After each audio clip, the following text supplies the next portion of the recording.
All right, welcome to another Small Business Pivot brought to you by Boss. Today we have a special guest, and I hope you buckle up today because we are both coaches. But before we do that, I always know that the business owner can only say their name and their business like the business owner can. So tell us about yourself and your business. Yeah, hi. Thank you, Michael, and welcome to all of you in the listening audience.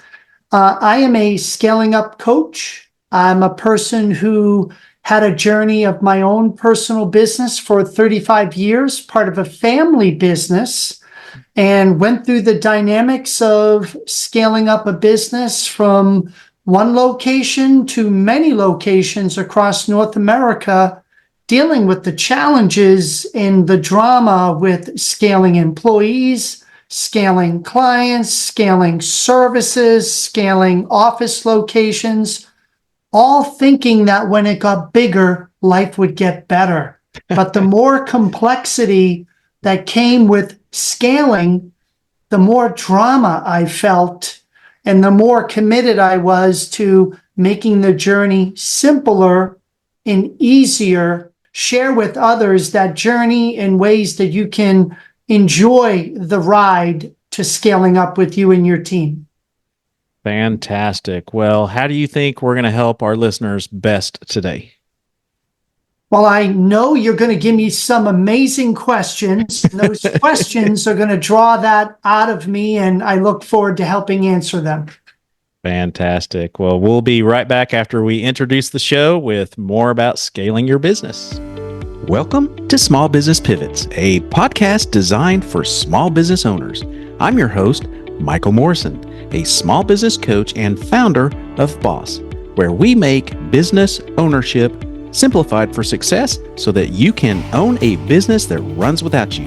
To learn more, go to businessownershipsimplified.com. Well, welcome back to Small Business Pivots. This is a true treat. If you've ever read one of the popular books, Scaling Up, our friend today is a scaling up coach, as he mentioned, and we're going to talk about scaling up a business because that is very difficult for small business owners to even fathom having more than one location, multiple employees. As you said it best in one word, drama, right? So let's start with the first of what's the difference between growth and scaling up? I don't know if there's differences. I would say there's levels of, and the levels deal with, number one, what does the ownership want to accomplish with their company? I view the company as a vehicle for the owner and the team. And that vehicle really is helping them deliver a purpose, a service to the world. And so that when we identify the business purpose and we're doing that purpose, let's say it's a $1 million business a year and you're servicing 100 clients and they're happy and they're impacted, you're making a difference. But what if I scale that to a $10 million company servicing 1,000 people a year with 1,000 impactful outcomes? I'm scaling my purpose and my impact. And so the question to the ownership team is, how big do you want to scale that impact? And from that comes scaling revenue, scaling profit, scaling cash, scaling the people who run the business to deliver on that purpose. So when most people hear scaling up, it's more than just growing your revenue. Is that fair to say? Yeah. To scale a business successfully, you're growing a bunch of different things. You're scaling the people in it. You're scaling the purpose and impact from it. You're scaling cash flow to fund it. You're scaling clients to deliver it. And all these things have to work in unison to do that. And that's why most people get stuck. There's only 1/2% of the companies in America today ever reach 10 million or more in sales. Wow. Now, when I heard that number, 32 million companies, approximately one half of 1%, only reached 10 million or more. 10 Wow. million didn't seem like a big behemoth company to me, but 99.5% never make it. I Some of heard. them are solopreneurs or lifestyle companies, and that's all they want, and that's great. But many others want that 10 million, but the complexity, they're not able to break through the complexity to get to the other side, and they're stuck. That's a popular word that we use in our coaching world is stuck. And most of our listeners, their business is stuck and they've plateaued, if you will. In fact, most of them, I would guess, have probably doing less than 1 million in annual revenue. And to go along with your statistic, I heard that less than, I believe, 8% ever even hit 1 million. So, when we're talking seven figures, that's you're talking about scaling a lot of responsibility too. So, what Yes. is kind of the first steps for business owners that are stuck and they're working those long hours and they just can't fathom even working on anything else or doing anything else other than what they're doing, which is putting out fires and working long hours? What are Yeah. kind of those first steps? Um, I think one of the first challenges I see is bandwidth. The owner of the company is chief cook and bottle washer. They're doing marketing, they're doing sales, they're paying the bills, they're doing the hiring. And that's what you need to do when you're when you're at that size. But one of the methods we use is a functional accountability chart, which is simple for leadership bandwidth. And over time, we want you to grow your bandwidth by adding somebody to be in charge of sales, marketing, finance, IT, operations. Now, you might say, Herb, well, that sounds great, but how do I do that? In every quarter, we identify the next best function we need to increase ownership bandwidth. And by doing that, whether it's a fractional person in marketing for 10 hours a month or a part-time CFO for 20 hours a week, we do it fractionally until the business can afford the full-time person in that seat, but it also gets you away from it and gives you more bandwidth to put in the other more productive areas of the company that you're really good at. But most people think they keep having to juggling all these different hats, and they need a pathway on how to slowly grow the leadership team. And by that quarterly progressive pathway over time, our leadership team is developed, their bandwidth increases, and they feel like they have more freedom and less drama to run the company versus to actually have to work in the company day in and day out. Is there a formula to use? Like, for instance, a CFO would be your best first step, then a CMO, then, or is it just based on the company itself? I think it's situational, Michael, because every company owner has a different background of expertise. They have a different challenge. Like if your company has major cash issues and you don't have anybody who's managing your money well, doing the right financial statement reporting, making sure you can keep the lights on and make payroll, then I would say it'd be pretty critical. Then you get somebody on that team that can help that, or your business could go out of business very quickly. But if your sales are flat or declining and you can't grow, it may be somebody on the marketing or sales side that's most pressing right now. I know systems and processes are a key component of scaling a business.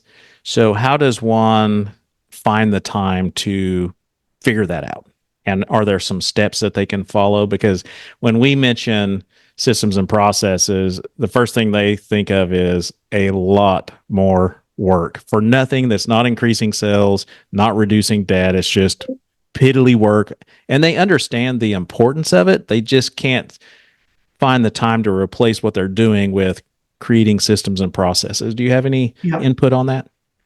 Yeah, I guess my perspective would be that we have another tool called the process accountability chart. Every company has very important processes that drive your business model. And you can't deal with all of them at once. But which one is most critical right now? For example, if you're a company that cannot hire staff, for some reason you have all these openings, but you can't find anybody.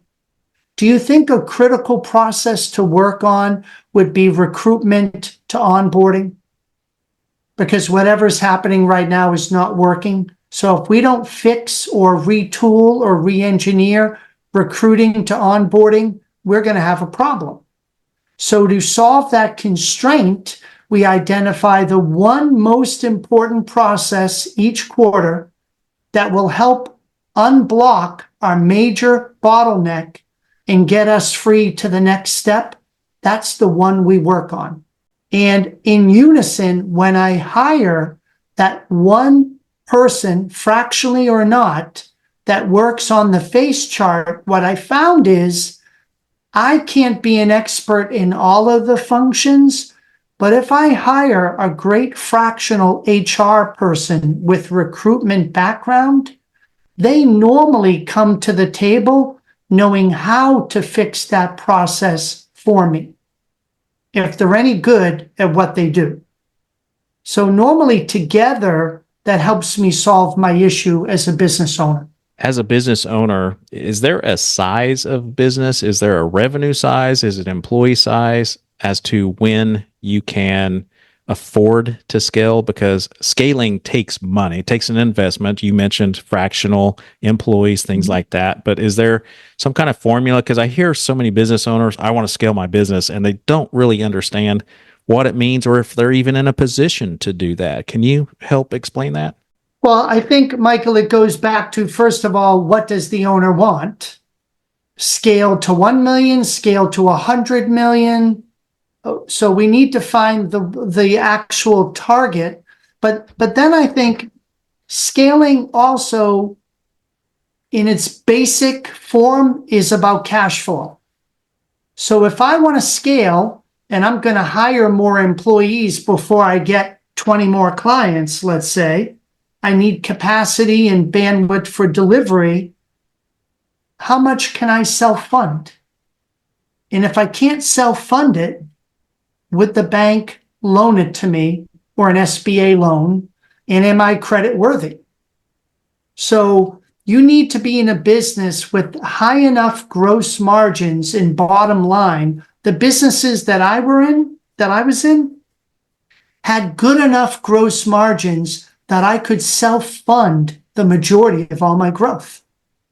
Now, I could have taken it out as a dividend or a distribution at the end of the year, and that's a choice. But most scaling up owners, when they see a marketplace that's vibrant, when they see an industry with healthy bottom line and gross margin, they want to take advantage of that market and they want to scale it. So they keep reinvesting the profits and the excess cash flow back into the company so they can continue to make even bigger profits and bigger cash flow. But if you don't have good margins and good receivables and good cash flow, your scale up is very limited.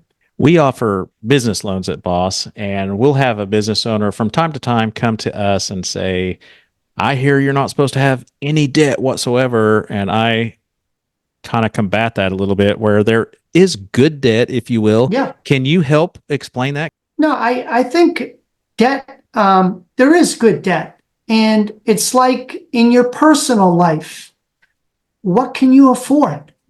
Debt that makes you cash flow negative is not good debt.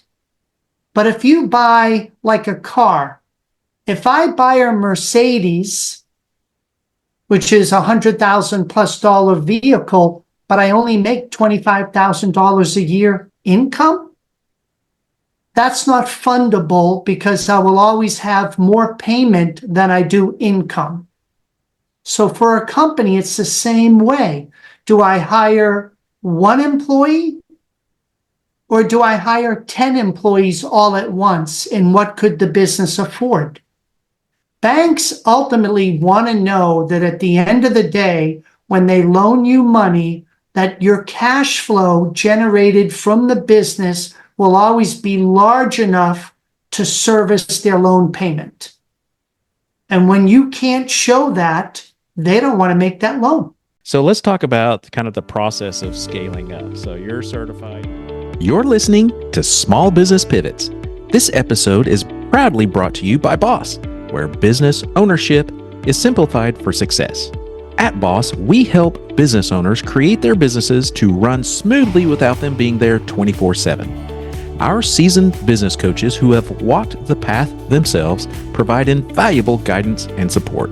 And with additional services like fast business loans, some approved within 24 to 48 hours, comprehensive online courses, detailed workbooks, and engaging classes, Boss offers a wealth of resources to help you succeed. Discover how small business success begins with Boss at businessownershipsimplified.com. If you're enjoying the podcast, make sure to stay connected by hitting that subscribe button, giving us a thumbs up, or leaving a positive review. Your support keeps us going. Now let's get back to our incredible guest.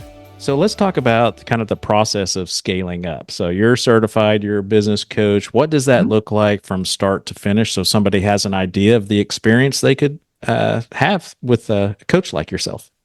Yeah, I think on a simple level, we want to understand from the owner what is their current state of their company. Where do they want to get it to? If you look at the next 3 to 5 years, if you're 10 million, do you want to double? Do you want to be 20 million? Or do you want to be 100 million? Most of the scaling up companies that I work with are companies that are committed. They have the mindset and they have the initiative that they want to double their business, at least top line revenue, every 3 to 5 years. And based upon that target, we want to come up with a shared vision, a plan of how we're going to get there. What are the priorities that we need to have over 3 to 5 years, capabilities that we need to create? One of mine was creating a university inside the company. So we could train and develop our own internal people because we know to grow the company, you need to grow the people in it. So that was a core capability we didn't have in the beginning. But to double our size, we'd need to create that capability to support the targets that we wanted to achieve. And so we work with the owner and ultimately the leadership team on putting their shared vision on paper, one simple page of paper to make it so easy to understand that everybody in the company can be on the same page while we together execute and build that company into reality. And we do that over the next 3 to 5 years together. And then we reset and we do it again and again until the owner says, wait a minute, time out. I've achieved what I wanted to achieve. Yeah, I love that. I love that. So coaching is a big thing. I know for myself, I struggled a lot, like most of our listeners, until I hired my first coach 2 decades ago. Can you share the value of a coach and what it did for your businesses that you owned, and then now the value that you see of actually being a coach and stepping into these other businesses, how valuable it can be? Yeah, so my first informal coach, I would say, would be my father, being a family business. Very much mentoring, giving me different opportunities for stretch, different assignments in leadership that would expand my experience and my competency. But my first professional coach really brought outside perspective, because you can be very insulated inside your company. You don't always get the direct truth of what you need from your employees. Some of them may be fearful of telling you what you need to know because of their job or whatever, but it's true. And this coach really could see my blind spots and help me address them in a way that was productive and made me become a better business owner and CEO because of it. And when I learned how to do that from him, I was then able to apply that same coaching mindset to all of my direct reports. And when you do that to your direct reports and they grow, then the business can run on its own without you always having to be there. And that was the ultimate freedom that I always wanted. I wanted to work on the business more than in it, but I needed to earn that freedom. And that's where the coach really helped me grow and evolve. So you're saying there is a chance of owning a business that can run without you. Absolutely. I'm living proof. I just wanted our listeners and clients and everybody else to hear that it is possible, because Yes. some of them, they're just putting out fires and they're just like, but how, So what are some challenges that you see today with most business owners? Because from time to time, a business owner we work with will say, am I the only one that is going through this? Or, so can you share some of those challenges that you work with clients on? Yeah, I think one of the number one barriers is the ability to hire, develop, and retain leaders in your company. Because in the beginning, you're used to delegating. Let me tell you what you need to do, Michael. As the owner, do A, do B, do C, come back to me, let me know, and we'll do it all again next week. Why? When you're small, that's the way it is. But when you get bigger and you need to delegate marketing, finance, operations, number one, the people you hired in the beginning weren't hired to be managers. They were hired to be great functional staff. And that's hopefully what they are. But now you flip a switch and say, well, now I need you to be a manager and I need you to have all those skills and experience and capability. And they don't day one. And so you get frustrated, they get frustrated, and hence drama occurs. So there's kind of a pivot period where you're internalizing, when I'm making new hires, what percent of them need to have management or leadership background so that they will be promotable sooner than later with the right skill set and the right desire to want to be a leader, because not everybody does. But once you do that, that's going to be a key inflection point for your growth and scale. The second thing that goes with that, you have to learn how to coach and develop people, because maybe you were a great sales guy, you sold insurance, you have your own little brokerage now, 3 to 5 people, you're doing over $1 million a year, life is good, but you never had to develop a leadership team. What does that mean? Like, what do I have to do? What's the definition of success? What tools do I use? Do I even like doing it? And that's a turning point for a CEO of a scaling up company. You go from being the biggest sales guy, the biggest brand ambassador, to now being the number one developer of talent in your company. And that may not be the job you're used to doing the last 20 years. Yeah. So it's a learning curve. Absolutely. What makes a good leader, a good manager these days? Oh boy, there's a bunch of wonderful things. I think number one is the willingness to want to be. Do you see potential in people? Because when you think of good leadership, number one, we repeat a lot of things over and over. What are they? What are the core values of the company? I'm always talking about our values in the way we behave, treat each other, treat our clients, and we need to be consistent. And so if you're not always repeating, almost like a parent, do you remember ever saying to your parents, oh my God, there they go again. They keep reminding me about homework or being polite or saying thank you and please and all that good stuff. Well, you're the head cheerleader of that for your company. So I'm always repeating our values. I'm always repeating our purpose. I'm always repeating our top priorities.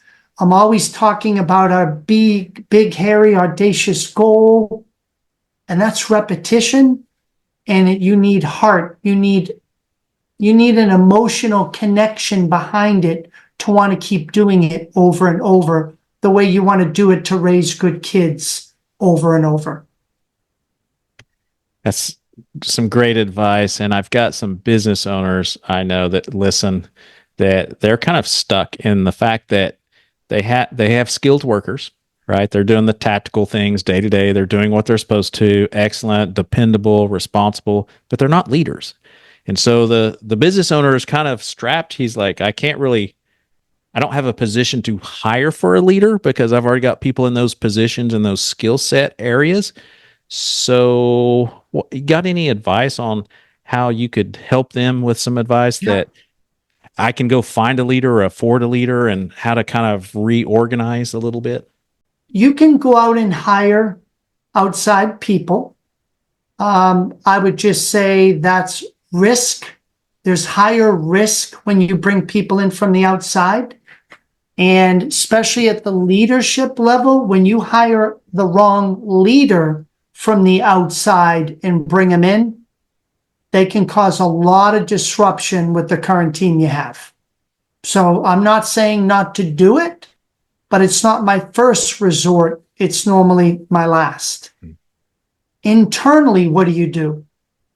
Well, number one, if you have some other good leaders, can they mentor aspiring people that would like to become a leader? And by that mentoring relationship, you and I know the majority of leadership that we learned was not from a book. It was by modeling other people that we thought were great examples of leadership, whether from our family, from our friends, or from our boss. The second thing that I would do, which is low risk, without changing anybody's title, give them a leadership assignment. Let them lead a project. Let them lead a committee.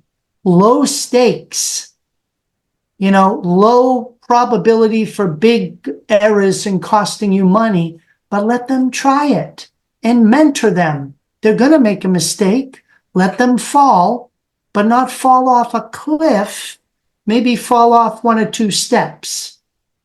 And then you can see how determined they are to want to improve, want to get better, take initiative. And then I would just over time make the leadership assignments I gave people a little bit more difficult, a little more challenging. And the more and more they grew and they got through the assignment, you'll know when they're ready for that promotion. Most people do it exactly backwards. I'm in a spot. Michael's been with me for 5 years. He's a great worker on the shop floor. We're just going to make him manager tomorrow. Yeah. Complete recipe for failure. It may work 1 out of 10 times, but most times it won't, and you could lose that wonderful employee if you do it wrong. So don't. Yeah, yeah, that's great advice too, because I've seen where people have shuffled an employee around without getting buy-in from that employee, and then the employee leaves because that's not what they were comfortable doing. They liked to be either the office person or the machine worker or the designer or whatever it was, but they didn't want to be a leader. They never asked for that. So that's great advice. Well, the show is called Small Business Pivots. Any pivots that you made in your historical entrepreneur journey that you'd like to share that maybe someone else go, hey, I can relate to that. Maybe I'll try that. I think the major pivots are strategy pivots that were based upon my market dynamics changing. So in my education business, we were early on in online education. So my lead flow was very strong and growing for several years. But if you've looked at online education over the years, it's become mainstream. It can be commoditized where there's millions of options that are very low priced via the internet, via AI. And so it got really hard to have the right traction for growth if you're in a highly commoditized competitive market. So I can either keep doing what I'm doing and losing revenue, losing lead flow, or I can pivot. And so you need to look at your business's traction in your marketplace. Is your lead flow increasing or declining? Is your pricing being challenged? Do you still have high margins, or are you pressured more and more to lower price in order to keep up with the competition? And when I see those things happen, I don't just do it incidentally. I'm charting it month over month, quarter over quarter, the number of leads, the number of appointments, the number of proposal win rates. And you'll notice when the market's changing, that's going to start to drop off. I don't want to wait till it falls off the cliff. I want to catch it when I really see a trend that isn't going to change. And then you have to look at a pivot. What other market, what other offering, what other pricing strategy would reignite the wind at my back and push me again into a competitively advantageous position in the market? And most owners wait till it's too late. They have a fear. It worked before. I'm afraid if I change it, I'm going to lose everything. But yet, if you don't consider change, you could lose everything. Yeah. And that's why tracking it's so important, that you're not doing this by your gut. Your business is very important. So having the data and planning the pivots with the right change at the right time is crucial, but not every owner gets that right. And that's a problem. And that's where a good coach can come in, is they're that outside kind of sounding board, second set of eyes that works with other businesses, and they could say, hey, the last 4 businesses that blah, blah, blah, this is what happened, So, Michael, a real story. We were doing staffing services really in a regional basis. And we'd been around for decades. High brand identity, but more and more competitors. You could open a staffing company on any corner, any street, USA.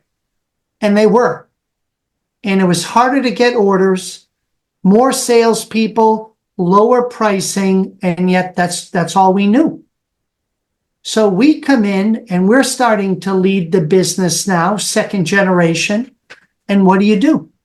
Well, my playbook for my early life was organic growth. Hire more salespeople, make more phone calls, make more appointments, get more revenue.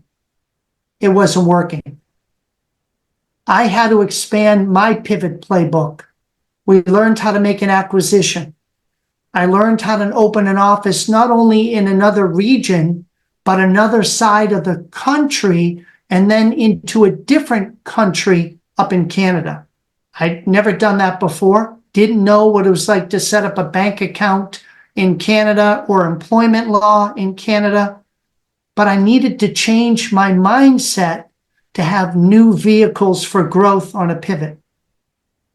And that's where owners have to be willing to change and adapt when the business is not changing in the right direction. What are some things, because you mentioned being the owner, and I'm asked this a lot. What are some of those things? You've mentioned some of them, but percentage wise, kind of like what could somebody envision as a business owner? So I have this business that runs without me finally. What are some of those things that you work on? I just met with a business owner yesterday. So when I have that business, what am I going to be doing? Yeah. So you said something there I just want to adjust. You said runs without me. The way I would say it is I'm working on the business versus working in it. That doesn't mean runs without me. You're still the owner. You're still the CEO if that's what you wish. And what you're going to do with your time, what I ultimately love to do with my time, is focus on more market-facing activities. Market-facing activities are the activities of growth. Open a new location, roll out a new product line, create a new partnership or joint venture, do an acquisition. These are all market-facing activities which will help grow the company. But before, I was too busy putting out fires, looking at the accounts receivable, managing the sales team and how many calls they made last week, putting out drama because we didn't have enough people doing delivery that I couldn't fill all the orders I had. So how much time do you think I spent on market-facing things? Very little. And my company's growth early on showed it. And so that's the mindset, to go from working in to have the freedom to work on more. I like that. I like that. We could go forever, I am sure, but we are almost out of time. How can someone get a hold of you, follow you? What social channels are you active on? Sure. Simplest way is to go to my website, aspiregrowthadvisors.com. For anybody that wants to understand the gap in your current business for scaling, there's a complimentary assessment to determine your scaling up readiness. And I also have a high impact CEO assessment for you to understand your level of CEO readiness to lead that scaling up charge. So please take advantage of that. I'm also on LinkedIn, but just appreciate being able to share some experience with you, Michael, and your audience today. Well, this has been a treat to have you on the episode. So I always end with one little question. If you were in front of an audience of business owners, all different sizes, seasons of business, what is something that's applicable to all of them? Advice, quotes, books, whatever it might be. You deserve the business of your dreams. Don't settle.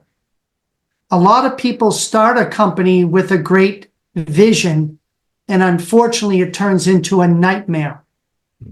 I want you to really have the company of your dreams that will not feel like a nightmare. Scaling up was just the growth methodology for me that helped me bring my dream to life.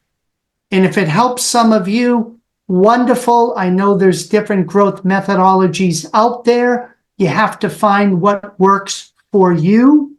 But for me, it was the most pivotal book I have ever read. But more importantly, it's not reading the book that's important. It's the mastering of the concepts in it that gets you to the dream that you all want. And thank you for your time. My pleasure. You've been a wealth of information and a blessing to many. Herb, I thank you so much for being on our show today. Thank you, Michael. Thank you for listening to Small Business Pivots. Please don't forget to subscribe and share this podcast. If your business is stuck, you need help creating a business that can run without you, or you need a fast business loan or line of credit, go to our website, businessownershipsimplified.com, and schedule a free consultation to learn why small business success starts with BOSS. If you want to talk anything small business related, email me at michael@michaeldmorrison.com. We'll see you next time on Small Business Pivots.